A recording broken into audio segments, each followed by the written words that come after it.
Hi everyone, now I have taken this question from NCERT only और मैंने यहाँ पे 4 स्टेटमेंट लिया है और इन स्टेटमेंट्स को आप लोगों को पढ़ना है और बस बताना है कौन से स्टेटमेंट करेक्ट है, कौन से इनकरेक्ट है और अगर इनकरेक्ट है तो उसमें करेक्ट क्या होगा ये भी बताना है। ठीक, देखो 3 स्टेटमेंट के बारे में मैं आपको खुद बताऊँगा, चौथी वाली आप लोग खुद ढूंढ कर कॉमेंट करोगे।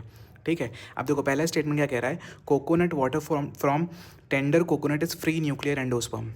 तो ये बिल्कुल करेक्ट आंसर है, करेक्ट स्टेटमेंट है कि कोकोनट वाटर जो होता है वो फ्री न्यूक्लियर एंडोस्पर्म होता है। अब देखो ये एनसीईआरटी में यहाँ पे लिखा हुआ है, the coconut water from tender coconut that you are familiar with is nothing but free nuclear endosperm. तो अगर कोकोनट वाटर बोलेगा तो वो फ्री न्यूक्लियर एंडोस्पर्म होता है और उसके अराउंड अगर जो सराउंडिंग वाले वाइट कर्नल होते हैं उसके बारे में बोलेगा तो वो सेलुलर एंडोस्पर्म होते हैं। और ये क्वेश्चन नीट में कई बार आ चुका है, तो दिस इज़ वेरी इंपॉर्टेंट।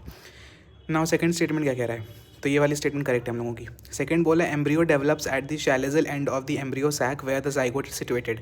अब देखो इस स्टेटमेंट में सिर्फ एक वर्ड मैंने उल्टा किया है, गलत किया है, जिससे ये स्टेटमेंट पूरी गलत हो गई है। एम्ब्रियो डेवलप कहाँ पे करता है, चैलेजल एंड पे, ये स्टेटमेंट में लिखा हुआ है लेकिन ये गलत है।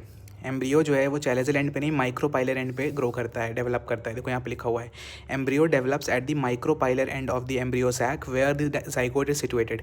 तो इसका मतलब है सेकंड स्टेटमेंट हमारी गलत है, सिर्फ एक वर्ड से गलत हो गया। चैलेजल एंड की जगह यहाँ पे करेक्ट क्या होगा, माइक्रोपाइल, माइक्रोपाइल एंड पे ग्रो करता है एम्ब्रियो।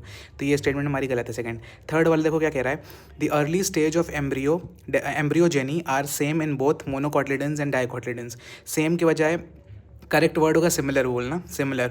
तो अर्ली स्टेजेस बोल रहा है एम्ब्रियोजेनी की, यानी एम्ब्रियो फॉर्मेशन के जो अर्ली स्टेजेस होते हैं वो दोनों मोनोकॉट्स में डाइकॉट्स में सिमिलर होते हैं।